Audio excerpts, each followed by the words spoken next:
9월 셋째 주 구원의 기쁨이 회복되는 우리들에게 주시는 은혜의 복음의 말씀은 고린도후서 3장 16절 말씀입니다.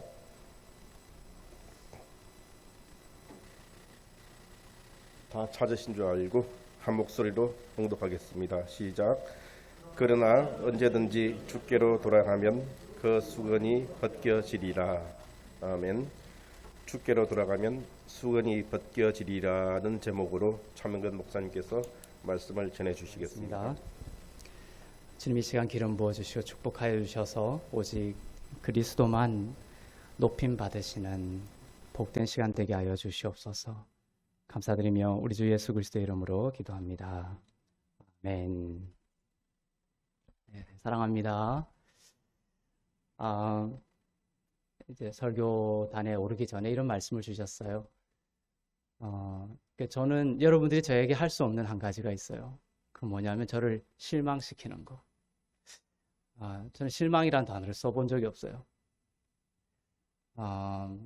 제가 얼마나 부패한 인간인지를 제가 안 이후로 하나님의 은혜를 알고 용서함 받은 그런 인생임을 알기 때문에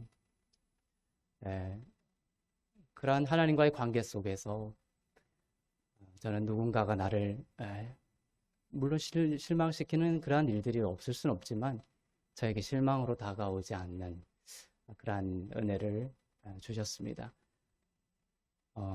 제가 일부러 실망 안 하려고 노력하는 것이 아니라 하나님과 나와의 관계성 속에서 내가 얼마나 부패한 인간인데, 얼마나 하나님을 절대적으로 실망시킬 수밖에 없는 인간인데 나를 십자가로 구원해 주시고 하나님의 자녀 삼으신 그 놀라운 은혜를 내가 깊이 알아갈 때 하나님께서 인간의 관계 속에서 내가 실망하는 그러한 부분들을 다스려 주시는 것을, 그것이 하나님의 어떤 제게 주신 하나의 새로운 창조의 영역이라는 것을 고백하지 않을 수가 없습니다.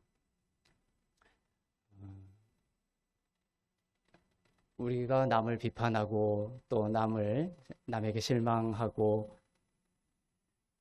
또 남을 정죄하는 것은 사실 그 시간은 내가 하나님께로 다시 돌아가야 할 시간이에요.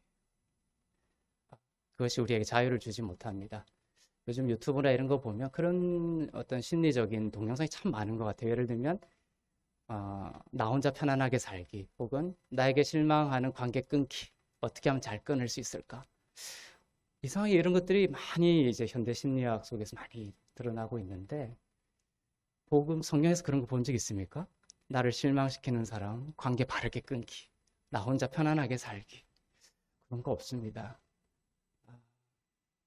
저는 이것이 어떤 거대한 현대 사회의 복음의 싸움이라고 생각이 듭니다. 나를 실망시키고 나를 불편하고 또 내가 정죄하고 비판하고 싶은 그런 사람들, 순간들이 있을지라도 그 시간은 내가 하나님 앞에 어떤 존재인지를 다시금 바라볼 수 있는 그런 귀한 시간이 될 수 있기를 바랍니다. 우리들은 하나님이 주신 현재를, 주님을 나의 생명 삼아서 살아가지만 동시에 또한 기다리는 자예요. 현재를 살지만 또한 기다리는 자다. 소망 가운데 동시에 기다리는 자입니다. 무엇을 기다리는 자인가? 데살로니가전서 1장 10절을 보겠습니다.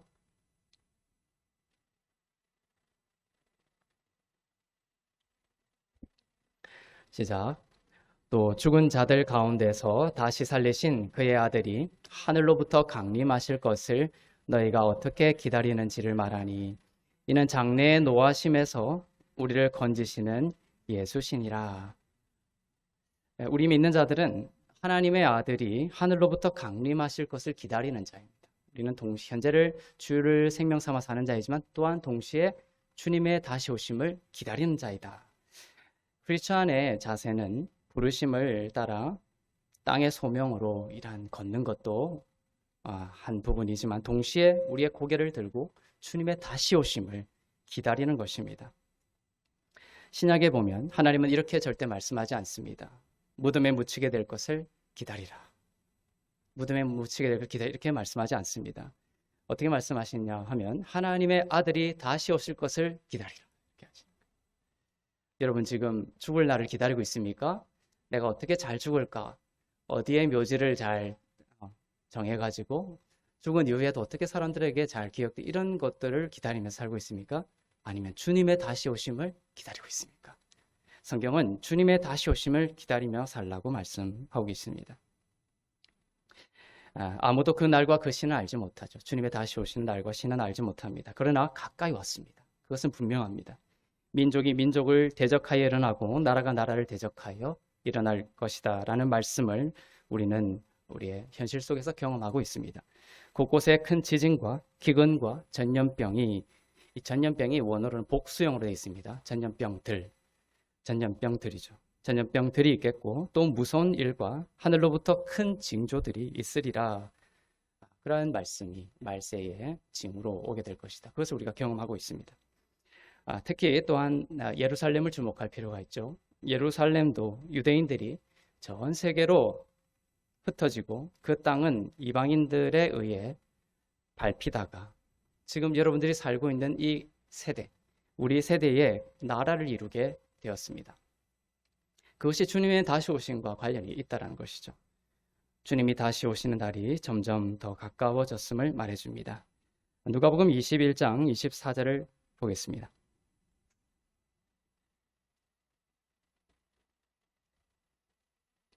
시작. 그들이 칼날에 죽임을 당하며 모든 이방에 사로잡혀 가겠고 예루살렘은 이방인의 때가 차기까지 이방인들에게 밟히리라. 이것이 이스라엘의 장래를 예언했던 말씀이죠. 로마에 의해서 자기 땅에서 쫓겨난 이후 이방인들에게 밟혔던 그 땅에 1948년 5월 14일 영국이 물러가고 이스라엘이 나라로 선포되었습니다.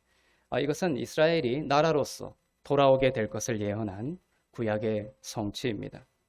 이사야서 66장 8절을 보겠습니다.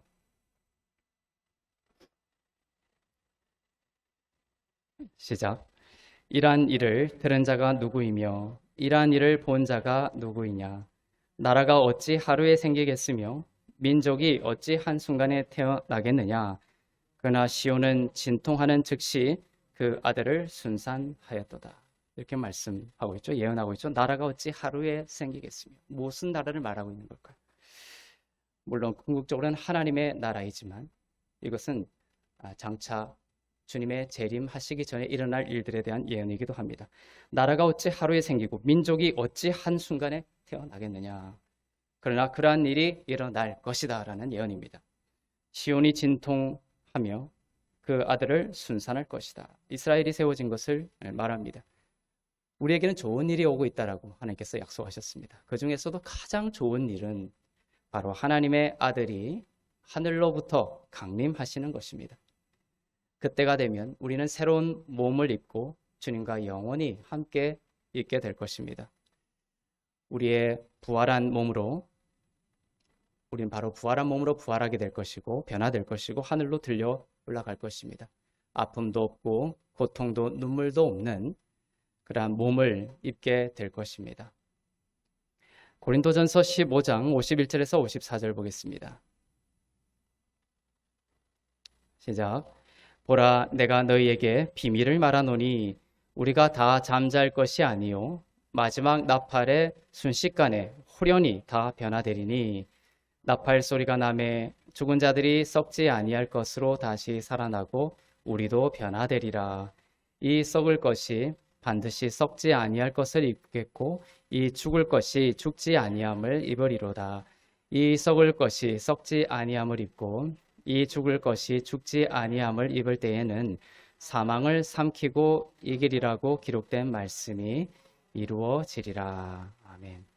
네, 나팔 소리가 들릴 때 순식간에 호련히 새 몸을 입고 올라가게 될 것입니다. 이것이 여러분들이 이제 기다리고 있는 주님의 강림하심의 때입니다. 호련히 변화된다. 주님이 변화산에서 변화되셨죠. 그것은 장차 주님의 부활을 뜻하기도 하지만 주님이 다시 오실 때 여러분의 변화될 모습이기도 합니다. 여기서 호련히 주님이 다시 오실 때 나팔 소리가 들리면서 리페, 호련히 변화된다. 이 리페라는 헬라어는 눈 깜짝할 사이라는 겁니다. 눈 깜짝할 사이. 여러분 눈 깜짝하는 속도를 아십니까? 얼마나 빠른지 모릅니다. 그 정도로 순식간에 여러분은 이 땅에 없게 되는 것이에요. 이 땅에 없고 새 몸을 입고 주와 함께 영원히 있게 될 것이다. 호련히 다 변화된다라고 합니다. 일부라고 표현이 되어 있지 않아요. 다라고 표현되어 있습니다. 거듭난 자라면 모두 들려 올라갈 것입니다. 영적으로 성장이 어리든지 또는 성숙했든지 상관이 없습니다. 오셔서 다 들려 올라갈 때에는 이 사람은 어린아이고 영적으로 어린아이고 이 사람은 성숙했다 이것이 아니라 다 들려 올라가는 것입니다. 파스라고 되어 있습니다. 모두입니다. 모두 영광의 몸을 입게 될 것입니다. 죽음을 보지 않고 들려 올라갈 세대가 있다라고 말씀하고 있습니다. 그리고 바로 여러분이 그 세대가 될 수 있다는 것이에요. 가까이 왔기 때문에 그렇습니다. 저는 제가 죽기 전에 주님을 다시 보고 영광의 몸을 입고 변화되어 주님과 함께 들려 올라갈 수 있는 그런 날을 꿈꾸고 있습니다. 헬라어로는 하르파조, 들려 올라간다. 하르파조라는 단어를 쓰고 있습니다. 이것은 새로운 개념이 아닙니다. 구약에서도 주님이 장차 오시고 십자가를 이루시고 부활하시고 하늘로 올라가시죠. 그리고 주님이 다시 오시기 전에 이 들려 올라감, 하르파조, 들려 올라감이 있을 것이다. 그것을 구약에서도 힌트하고 있는 것이에요. 에녹이 그렇죠. 창세기 5장 24절입니다.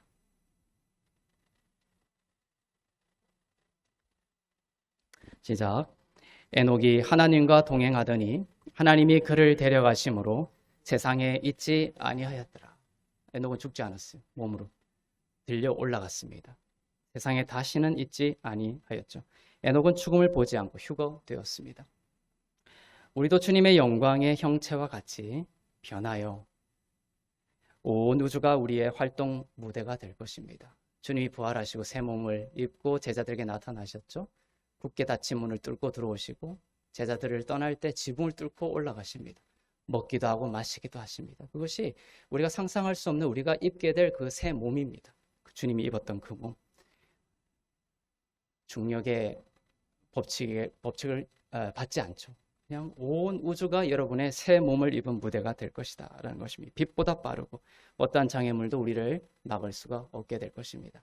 지금 고통받고 아픈 육신의 몸도 그때는 완전한 고통도 없고 아픔도 없는 완전한 새 몸을 경험하게 될 것입니다. 얼마나 우리가 자유함과 가벼움을 느낄 수 있겠어요? 다시는 죽지 않고 병들지 않고 눈물을 흘리지 않게 될 것입니다. 그래서 주님의 다시 오시면 진짜 마지막 복음인 것이죠.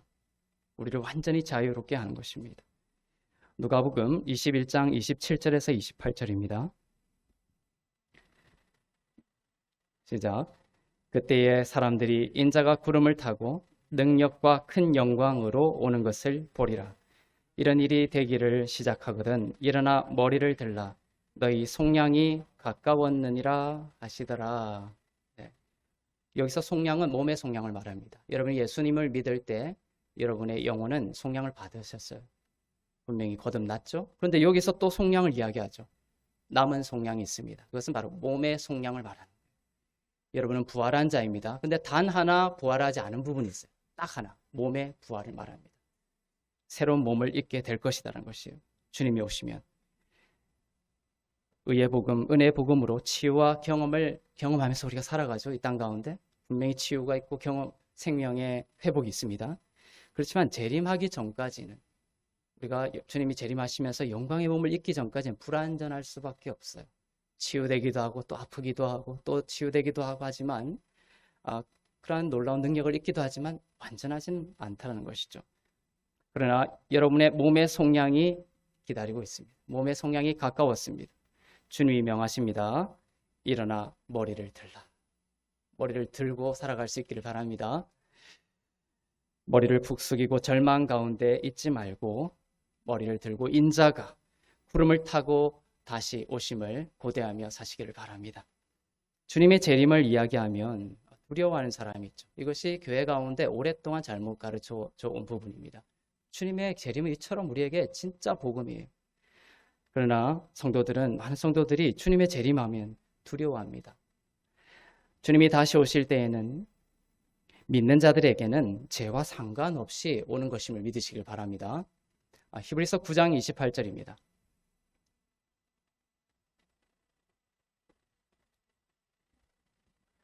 시작. 이와 같이 그리스도도 많은 사람의 죄를 담당하시려고 단번에 들이신 바 되셨고 구원에 이르게 하기 위하여 죄와 상관없이 자기를 바라는 자들에게 두 번째 나타나시리라. 주님이 두 번째 나타나신다고 그랬죠? 그때는 죄와 상관 있게 오신다고 그래요? 죄와 상관없이 오신다고 그래요? 죄와 상관없이 오신다. 누구에게? 자기를 바라는 자들에게. 그리스도 안에 있고 거듭난 자들에게는 주님이 다시 오실 때, 두 번째 오실 때는 죄와 상관없이 오신다. 그러나 주님을 믿지 않고 거듭나지 않은 자들은 주님이 다시 오시는 날은 더 이상 구원의 때가 없는 정말 징벌의 날이 되는 것이요, 심판의 날이 되는 것입니다. 하지만 믿는 여러분들은 소망을 가지시고 기쁨 가운데 고개를 들고 주의 다시 오심을 고대하시길 바랍니다. 주님이 죄와 상관없이 여러분에게 면류관을 씌워주시기 위하여, 여러분과 영원히 함께 하시기 위하여 다시 오실 것입니다. 그리고 죄를 물으시려고 오시는 것이 아니라 이 부활의 마지막 남은 이 부활의 몸을 주시기 위하여, 몸의 속량을 위해서 오시는 것입니다. 영원히 주님과 함께 여러분들은 있게 될 것입니다. 신비한 것 중에 하나는 주님의 다시 오심에 대한 설교를 바르게 들으면 우리가 절망하는 것이 아니라, 삶을 포기하는 것이 아니라, 아무렇게 사는 것이 아니라 도리어 자신을 깨끗하게 하며 살게 된다는 것이에요. 주님의 재림은 여러 가지 이유가 있지만 그 중에 하나는 주님이 왜 재림을 자꾸만 이야기하냐, 지금 사는 것에 대해서 이야기하지 왜 자꾸 주님의 다시 오심을 이야기하느냐. 그런데 성경은 신비하게도 주님의 재림에 대해서, 다시 오심에 대해서 이야기할수록 보다 현재 자신을 더욱 깨끗하게 한다라는 신비를 말하고 있습니다. 놀랍죠? 요한일서 3장 2절부터 3절을 보겠습니다. 시작. 사랑하는 자들아, 우리가 지금은 하나님의 자녀라. 장래에 어떻게 될지는 아직 나타나지 아니하였으나 그가 나타나시면 우리가 그와 같을 줄을 아는 것은 그의 참 모습 그대로 볼 것이기 때문이니 주를 향하여 이 소망을 가진 자마다 그의 깨끗하심과 같이 자기를 깨끗하게 하느니라. 그래서 제가 설교를 주님의 다시 오심을 계속해서 반복하는 이유가 그것입니다. 잊을만 하면 말씀을 드리고, 잊을만 하면 선포하는 이유가 그것이에요. 주님의 재림을, 이 소망을 가진 자마다 어떻게 한다? 그의 깨끗하심과 같이 자기를 깨끗하게 하느니라. 나의 사랑하는 신랑이 이제 곧 오신다고 하는데 내가 함부로 살 사람이 어디 있겠어요? 그죠? 그와 마찬가지요. 나의 사랑하는 신랑 예수 그리스도가 곧 오신다는 그 소망을 가진 어린 양의 혼인잔치, 진짜 주님과의 그 혼인잔치가, 결합이, 완전한 결합이 곧 온다라는 거예요. 그러면 우리는 어떻게 된다? 이 소망을 가진 자마다 그의 깨끗하심과 같이 자기를 깨끗하게 한다.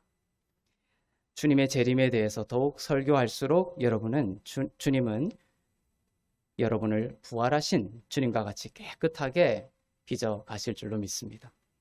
주님이 다시 오실 때까지 그러면 성경은 믿는 자들에게 무엇을 권하느냐? 자, 히브리서 10장 25절을 보겠습니다.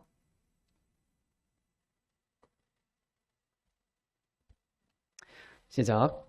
모이기를 피하는 어떤 사람들의 습관과 같이 하지 말고 오직 권하여 그날이 가까움을 볼수록 더욱 그리하자. 그날이 가까워옴을 볼수록, 주님의 다시 오심을 우리가 볼수록 더욱 모이기를 힘쓰고 서로를 권하고 격려하기를 하나님은 원하십니다. 그날이 가까울수록 어둠의 권세는 복음적이지 않은 세태와 문화를 사람들 속에 내재화시키고 있음을 알 수가 있습니다. 서로 모이지 못하도록 합니다. 전염병이 이렇게 돌았죠. 이러므로 인하여 모이지 못하도록 하는 어둠의 권세들이 일하고 있다는 것이죠. 우리가 안전을 위해서 거리를 두는 지혜가 필요하지만 성경은 이것이 습관이 내재화돼서 개인화되고 사유화된 그러한 신앙으로 굳어지는 것을 경계하고 있습니다. 오직 권하여 이렇게 돼 있죠. 모이기를 피하는 어떤 습관과 같이 하지 말고 오직 권하여, 서로를 권한다. 이거는 파라칼레오라는 단어입니다. 파라라는 것은 옆에서, 사이드. 칼레오라는 것은 콜 오픈. 그것은 말하다라는 의미입니다. 영어로는 encourage입니다. encourage. exhort. 말세에 사단은 세상을 통해서 우리를, 여러분들을 discourage 합니다. 원하는 것이 아니라 discourage, 절망하게 하죠. 마음을 어둡게 하고 영혼을 다치게 만듭니다. 그렇지만 오늘 말씀은 서로 모여서 뭘 해라는 거예요? 서로 courage 하라, encourage 하라는 것입니다. 용기를 가져라. 주님이 너와 함께하고 주님이 당신을 사랑하고 어떠한 당신의 자신에 대해서 실망함에도 불구하고 주님이 당신을 받아들이고 있다. 주님이 당신과 함께하고 있다는 이 encourage를 서로 하기를 원하신다. 또한 세상은 discourage 한다고 하죠. 죄와 상관있게 오실 거라고 두렵게 만듭니다. 행위로 심판을 받을 것이라고 십자가를 회방하죠. 오게 되면 행위로 심판받을 것이다. 그렇게 우리를 디스커리지 합니다. 그러나 히브리서 말씀은 그날이 올수록 서로 연결되어서 encourage, 격려하고 은혜의 복음으로 생명을 선포하고 자기 의 중심에서 떠나 은혜로 주시는 하나님의 의를 붙들고 살아가도록 서로 격려하기를 원하십니다. 우리가 모이기를 피하지 않고 이제 모이게 되죠. 우리가 지금 하트교회라는 이 용인시 한 공간에 모여 있습니다. 영적으로는 그것을 시온산이라고 하는 거예요. 여러분들은 지금 시온산에, 영적으로 시온산에 모여 있는 것입니다. 여기서 그 주님의 생명의 말씀을 받고 먹고 서로 인커리지 하는 것이죠.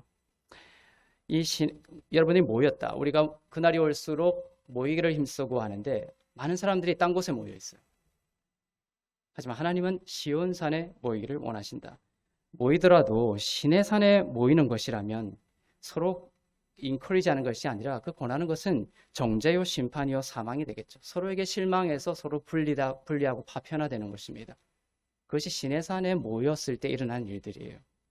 그러나 복음을 듣고 거듭난 자들이 모이고 사는 곳은 시온산이다라는 것입니다. 히브리서 12장 21절부터 22절입니다.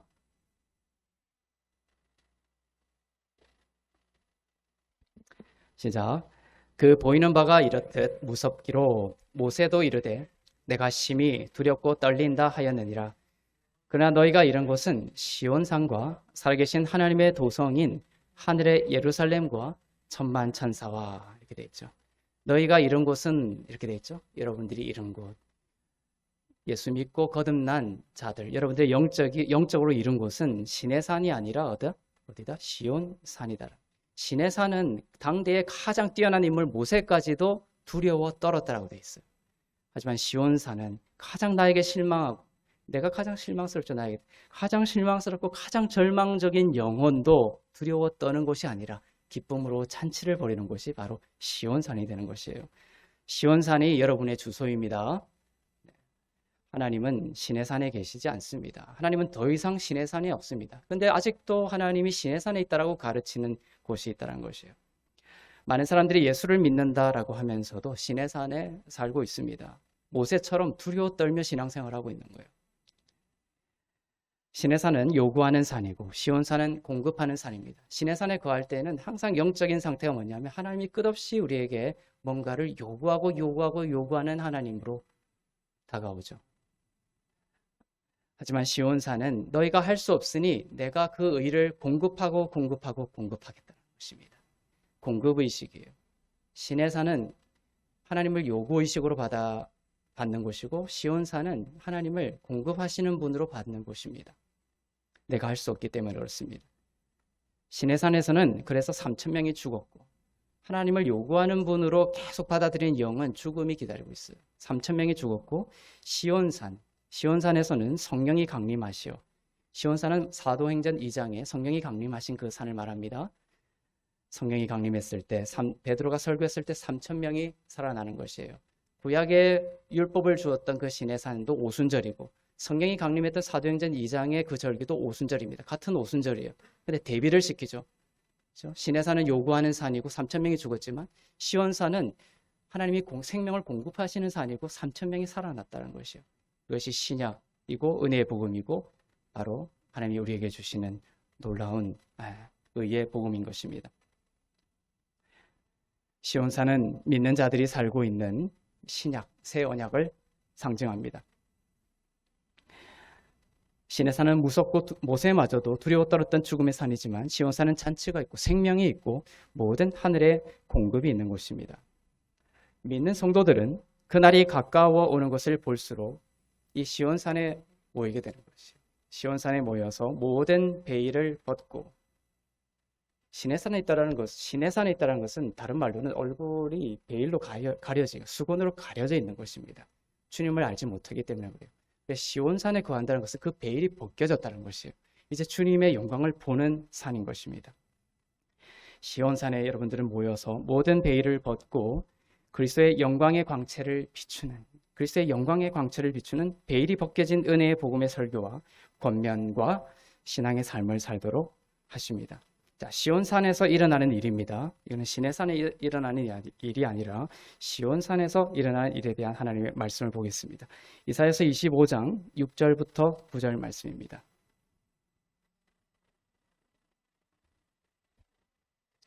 시작. 만군의 여호와께서 이 산에서 만민을 위하여 기름진 것과 오래 저장하였던 포도주로 연회를 베푸시리니 곧 골수가 가득한 기름진 것과 오래 저장하였던 맑은 포도주로 하실 것이며 또 이 산에서 모든 민족의 얼굴을 가린 가리개와 열방 위에 덮인 덮개를 제하시며 사망을 영원히 멸하실 것이라. 주 여호와께서 모든 얼굴에서 눈물을 씻기시며 자기 백성의 수치를 온 천하에서 제하시리라. 여호와께서 이같이 말씀하셨느니라. 그날에 말하기를 이는 우리의 하나님이시라. 우리가 그를 기다렸으니 그가 우리를 구원하시리로다. 이는 여호와시라. 우리가 그를 기다렸으니 우리는 그의 구원을 기뻐하며 즐거워하리라 할 것이며. 너무나 좋습니다. 이 산에서 이렇게 돼 있죠. 7절에서 이 산은 바로 시온산을 말합니다. 이 산에서 어떤 일이 펼쳐지고 있습니까? 기름진 것과 오래 저장된 포도주로 연회를 베푸십니다. 마치 탕자의 비유에서처럼 아버지의 집에서의 풍성함입니다. 탕자의 비유에서 그 아들이 아버지의 집으로 돌아가게 된 결정적인 계기는 성령께서 찾아가셔서 아들로 하여금 아버지 집의 풍성함을 생각나게 해주셨어요. 그걸로 인해 돌아간 거예요. 죄를 뉘우치고 돌아간 거 아닙니다. 아버지의 집에는 종들도 먹을 것이 풍족하다는 것에 대해서 눈을 뜬 거예요. 이곳에서도 마찬가지죠. 그리스도의 공로, 넘치는 하나님의 포도주와 그다음에 기름진 것으로 가득 찬 하나님의 집의 풍성함이 선포되는 시온산에 대한 말씀을 하고 있습니다. 은혜의 복음이 선포되고 그 복음으로 서로를 격려하고 위로하고 축복하는 놀라운 모든 것이 풍성한 하나님의 시온의 산을 말하고 있습니다. 이 잔치가 있는 시온산에서는 7절에 보면 얼굴에서 가리개와 덮개를 제하신다라고 하고 있죠. 그죠? 7절에 보면 이 산에서 모든 민족의 얼굴을 가린 가리개와 열방 위에 덮인 덮개를 제하시며. 여기에 덮개라고 번역된 히브리어 원문은 마시카라는 히브리어입니다. 마시카라는 히브리어에서 뭐가 나왔겠어요? 영어로 마스크가 나온 거예요. 모든 민족을 덮고 있는 마스크를 제거할 것이다. 여러분 어떤 마음이 드십니까? 약속하셨어요. 어디에서? 바로 시온산에서. 은혜의 복음을 풍성히 선포하고 누리고 서로 축복할 때 일어나는 일입니다. 하나님은 모든 민족이 마스크를 쓰게 될 것을 이미 예언하고 계셨던 것이에요. 이 예언은 이중적인 면이 있습니다. 우리가 실제로 쓰고 있는 이 마스크를 뜻하는 자연적인 측면이 있고 또한 함의적이고 영적으로 본질적으로 나타내고자 하는 그런 면들이 있죠. 성경에서 덮개, 베일, 가리개, 수건 등으로 쓰이는 것은 본질적으로 우리의 마음을 가리고 있는 덮개를 말합니다. 예수 그리스도의 영광의 빛을 보지 못하도록 막고 있는 영혼을 가린 가리개를 뜻하죠. 이사야서 25장에서 시온산에서 하나님께서 연회를 통해서 잔치를 통해서 제거하실 그 마스크, 어떤 민족의 얼굴에서 마스크를 제거한다고 하죠.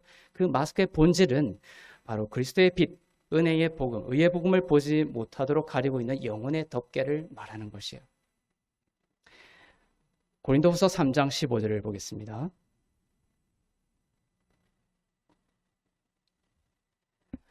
시작.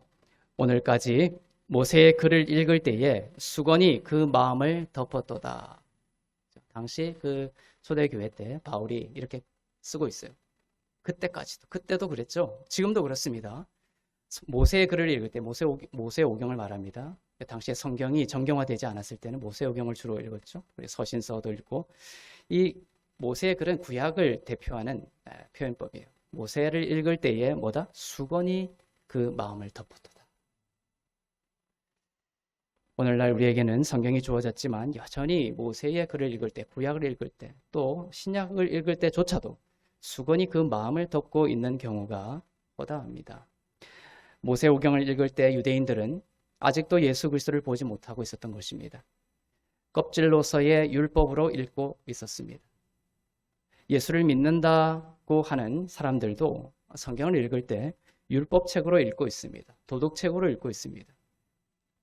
십계명은 우리를 완전히 절망시키기 위한 책이에요. 십계명은, 율법이라는 것은. 그거 지킬 수 없으니 바로 예수 그리스도의 십자가를 통한 공로를 의지해라. 그것을 알려주시기 위한 것이죠. 그렇지만 그 십계명과 율법을 어떻게 받고 있습니까, 지금? 나에게 대해서 실망하지 않기 위해서 그것을 사용하죠. 하나하나 지켜가면서 주님 앞에 내어놓으려고 합니다.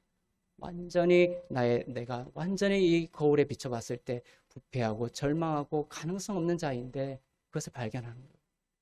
그리고 예수께서 오셔서 그런 나를 예수의 피로 씻기시고 품으시고 영원한 흔들리지 않는 생명을 주신 것입니다. 그러면 다른 사람이 나를 실망시킬 수 있을까요?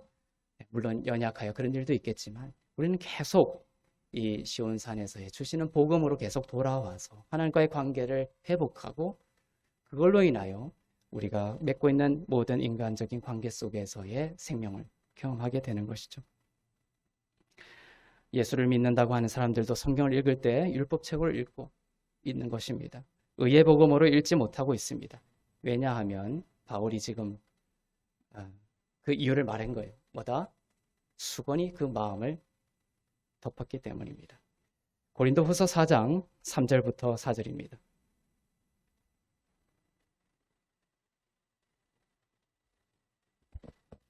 시작. 만일 우리의 복음이 가리었으면 망하는 자들에게 가려진 것이라. 그 중에 이 세상의 신이 믿지 아니하는 자들의 마음을 혼미하게 하여 그리스도의 영광의 복음의 광채가 비치지 못하게 함이니 그리스도는 하나님의 형상이니라. 복음이 가려진 겁니다. 사단이, 그 사람의 잘못이 아니죠. 더 본질적으로 들어가면 사단이 그 마음을 가린 것입니다. 복음을 가렸습니다. 무엇을 못 보게 가린 거죠. 못 보게 가는 것입니다. 이것이 가장 안타까운 것입니다. 수건을 덮어서 그리스도의 영광의 복음의 광채가 비치지 못하게 하고 있습니다. 그러나 모든 사람이 마스크를 쓰고 있는 이때에 하나님은 영적으로 중요한 일을 펼치시고 계심을 아시길 바랍니다. 모든 세계가 다 마스크를 썼어요. 그때 우리가 눈을 떼야 되는 건 뭡니까? 와, 정말 끝났구나가 아니라 바로 아까 이사야서 25장의 그 예언을 하나님께서 지금 신실하게 펼치시고 계시구나. 즉, 그 시온산에서 골수가 가득한 그 기름진 것과 허래된 그 포도주로 은혜의 복음으로 풍성하게 우리의 눈을 밝히셔서 모든 민족의 그 마스크를 제거하시는 일을 이제 시작하고 계시구나. 주님이 이제 곧 오실 때가 되었구나 라는 것을 우리는 영적으로 분별하게 되는 것이죠. 절망이 아닙니다. 이제 곧 오시는구나. 이 일을 더욱 은혜의 복음을 만방에 펼치시고 있는 하나님의 일을 우리는 보게 되는 것이죠. 바로 마음을 덮었던 수건을 걷어내고 은혜의 복음을 믿게 하는 것입니다. 율법이 복음이라고 생각했던 사람들이 점점 더 은혜의 복음을 믿고 참되게 거듭남을 경험하게 되는 일들을 하나님께서 이 마지막 때에 하고 계십니다. 이 마음의 마스크는 어떻게 벗겨질 것인가? 고린도후서 3장 16절을 보겠습니다. 시작. 그러나 언제든지 주께로 돌아가면 그 수건이 벗겨지리라. 주께로 돌아가면 그 수건이 벗겨지라. 그리스도 안에서 이 수건이 벗겨집니다. 하트교회는 매주일 은혜의 복음을 통해 마음을 가린 수건을 지금 벗기고 있습니다. 여러 곳에서 소식이 들려오고 있습니다. 캄보디아의 선교사님도 또 많은 목사님들이 이 은혜의 복음을 들으면서 설교가 바뀌고 삶이 바뀌고 이 리더십들이 먼저 변하고 있어요. 이런 소식들이 많이 들려오고 있습니다. 너무나 감사한 일이죠. 골수가 가득한 기름과 오래 저장된 포도주인 은혜의 복음이 흘러넘치는 이 시온산에 우리가 지금 모여 있습니다. 그리고 복음이 얼마나 영광스럽고 아름다운 그리스도 자체임을 먹고 마십니다.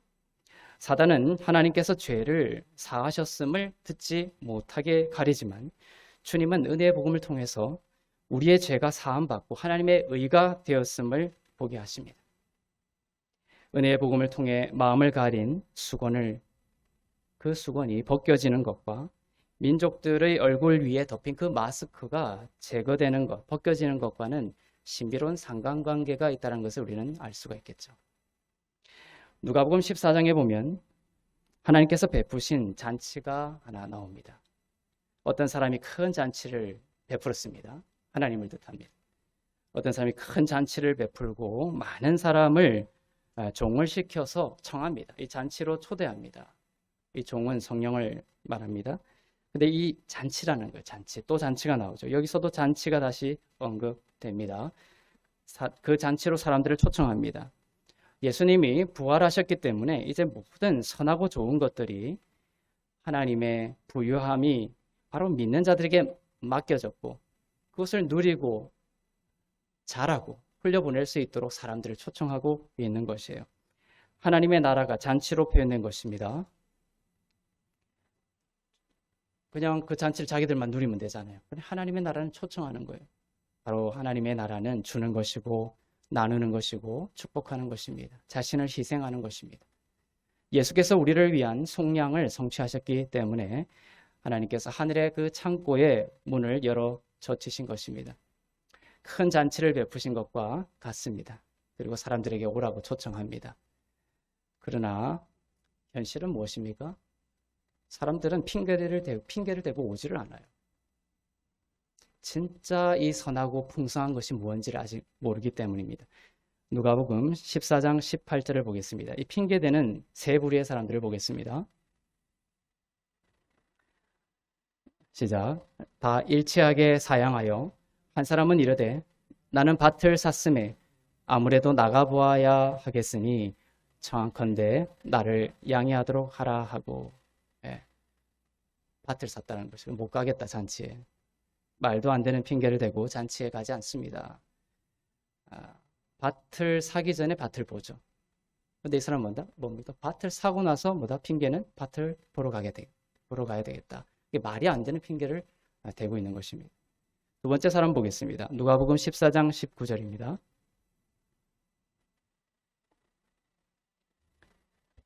시작. 또 한 사람은 이르되 나는 소 5 겨리를 샀음에 시험하러 가니 청컨대 나를 양해하도록 하라 하고. 또 마찬가지죠. 소를 시험한 뒤에 소를 사는 법인데 소를 이미 사놓고 소를 보러 간다고 핑계를 대고 있습니다. 말이 안 되는 핑계를 말하고 있는 거예요. 마지막 사람은 장가들어서 못 간다. 장가들어서 잔치에 못 간다. 누가복음 14장 20절입니다. 시작. 또 한 사람은 이르되 나는 장가들었으니 그러므로 가지 못하겠노라 하는지라. 이것도 말이 되지 않습니다. 이 사람은 무엇을 갖다 붙이냐면 신명기 24장 5절을 핑계댄 건데요. 거기 보면 장가를 가게 되면 1년 동안은 모든 공적 의무에서 배제가 됩니다. 군대를 가지 않아도 돼요. 공적인 모든 의무에서 면제해주는 율법이 있습니다. 그렇지만 이 잔치 같은 사회적인 관계를 금한 것이 아니거든요. 그런데 이 사람은 율법을 오용하여 잔치 참여를 거부하고 있는 것입니다. 말도 안 되는 핑계를 대고 있는 것입니다. 오히려 그 잔치의 소중함과 본질적인 우선순위를 알았다면 결혼한 아내를 데리고 그 잔치에 가야 되었던 것이죠. 하나님이 이제 종들을 이렇게 거부하니까 이제 종들을 어디로 보내십니까? 거리와 골목에 있는 자들에게 보냅니다. 거리와 골목. 자기 의에 대해서 파선한 자들에게 보냅니다. 누가복음 14장 21절을 보겠습니다. 시작. 종이 돌아와 주인에게 그대로 고하니 이에 집주인이 노하여 그 종에게 이르되 빨리 시내의 거리와 골목으로 나가서 가난한 자들과 몸 불편한 자들과 맹인들과 저는 자들을 데려오라 하니라. 이 성령이라는 종은 이제 그 복음을 거부하는, 잔치를 거부하는 일이 벌어지자 누구에 가냐면 가난한 자들과 몸 불편한 자들과 맹인들과 저는 자들을 데리고 와서 잔치를 채웁니다. 이것은 자기 의에 대해서 파산한 자들을 말해요. 그런데도 자리가 남았습니다. 그래서 주인은 이제 어디로 보내냐면 이 사람들 다 모았는데도 잔치에 자리가 찼다 남았다? 잔치에 또 자리가 남은 거예요. 이건 하나님의 나라의 풍성함을 말하는 거예요. 그래서 주인은 이제 길과 산 울타리로 가서 사람들을 강권하여 데려다가 내 집에 잔치를 채우라고 명하십니다. 누가복음 14장 23절을 보겠습니다. 시작. 주인이 종에게 이르되 길과 산 울타리로 나가서 사람을 강권하여 데려다가 내 집을 채우라. 네, 가난한 자 등을 초청했던 시내의 거리와 그 골목은 자기 의를 주장하지 않는, 나의 의에 대해서는 파산했으니 오직 하나님의 의 외에는 아무런 희망이 없습니다라며 주님의 의만을 붙들 수 있는 자들을, 마음이 가난한 자들을 뜻하죠. 그렇지만 다음 절과의 맥락에서는 유대인들을 향한 복음 제시를 말하기도 합니다. 두 가지를 다 가지고 있습니다. 그 다음에 종이 간 그 길과 산 울타리, 마지막으로 하나님께서 그 성령을 통하여 보낸 자리가 어디입니까? 길과 산 울타리다 이렇게 돼 있어요. 도시 외곽에 있는 도로를 말합니다. 이방인들을 복음으로 돌아오게 하는 하나님의 역사를 말하고 있어요. 특히 마지막으로 간 곳 중에 산 울타리 이렇게 돼 있죠. 산 울타리는 장벽을 말합니다. 지금 세상은 장벽을 쌓고 있습니다. 여행도 자유롭지 못한 상황입니다. 이 단어가 예전에는 그 중국에 대나무 장막이 있었고 또 옛 소련 때에는 철의 장막이 있었던 것처럼 지금은 팬데믹으로 전 세계가 이 울타리를 치고 있어요. 장막을 치고 있습니다. 그리고 개인과 개인 사이에서도 울타리를 치고 있습니다. 그런데 이러한 시대에 잔치의 주인이신 하나님은 종을 보내시어 산 울타리에 있는 사랑과 복음에서 단절되고 홀로 울고 있는 영혼들에게 성령을 보내셔서 강권하여 잔치로 불러내고 계십니다. 이 마지막 때에 지금 하나님께서 하시는 일입니다. 은혜의 복음을 선포하고 전하는 하트교회를 하나님께서 길과 산 울타리로 보내시어 성령의 통로로 사용하고 계심을 믿습니다. 이렇게 마스크를 쓰기 시작할 때에 하나님께서 왜 은혜의 복음을 전하는 하트교회를 세우신 이유를 우리는 짐작할 수가 있겠죠. 산 울타리로 보내시기 위함. 그리고 이 시온산의 복음을 전하여 모든 민족을 하여금 그 마스크, 얼굴과 마음에서 수건을 제하고 그 모든 사망과 절망과 또 모든 어둠으로부터 자유케 되는 놀라운 복음의 부흥을 다시금 일으키고자 하나님께서 우리를 통로로 사용하고 계시는 것입니다. 사랑하는 성도 여러분, 시온산에 모이기를 힘쓰기를 바랍니다. 은혜의 복음을 선포하고 먹고 마시고 축복하고 전하여 주님이 다시 올 때까지 하나님 나라의 생명의 잔치를 바로 율법 아래에서 죽어가는 많은 영혼들로 돌아오게 하여 다시 채우시는 하나님의 이 선교에 아름다운 축복의 통로가 되는 그런 복된 교회, 복된 성도님들 다 되시기를 주님의 이름으로 축원합니다. 기도하겠습니다. 사랑의 하나님 아버지, 우리의 떨군 고개를 들게 하시고 하나님의 아들이 구름을 타시고 다시 오심을 사모하고 기다리는 우리가 되게 하옵소서. 그때까지 서로 모이기를 힘쓰고 시온산의 복음, 은혜의 복음을 담대하게 선포하고 십자가의 완성된 공로의 그 풍성한 잔치를 먹고 마시며 산 울타리로 인해 눈물 짓고 있는 수많은 영혼들을 하나님 나라의 잔치에 강권하는 하나님의 그 일하심에 아름답게 사용되는 축복의 통로 되도록 이 교회를 우리 모두를 사용하시고 축복하여 주시옵소서.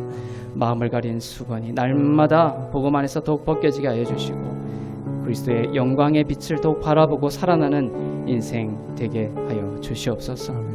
아프간과 미얀마와 시리아와 무너져가는 그 땅을 주님 긍휼히 여기시고 하나님의 공평과 사랑과 하나님의 은혜로 그 땅을 회복시켜 주시옵소서. 모든 것이 하나님의 은혜임을 고백하며 드린 예물 위에 기름 부으시고 쓰이는 곳마다 복음이 전파되고 교회가 세워지고 하나님의 나라가 더욱 영광 가운데 확장되는 은혜를 더하여 주시옵소서.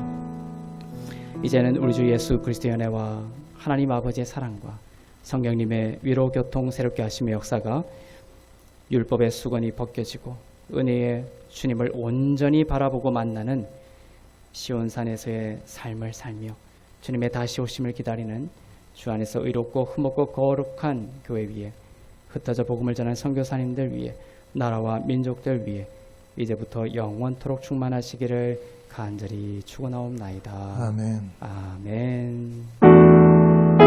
주님의 자신을 찬양하시겠습니다.